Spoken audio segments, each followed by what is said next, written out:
mangga. Pwede natin gawin sa bell pepper.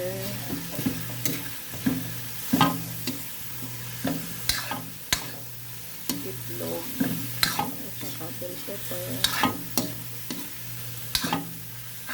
Parang ano din siya. Gawin nyo kagaya ng scrambled egg with tomato. Ito naman. Bell pepper. Masarap.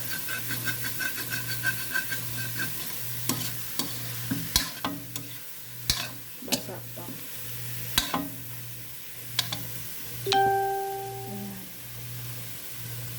Ganyan lang siya.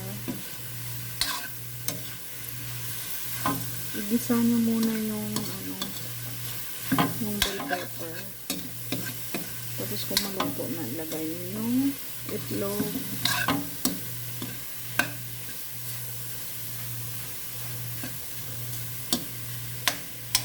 Ayan na mga palangga. Luto na.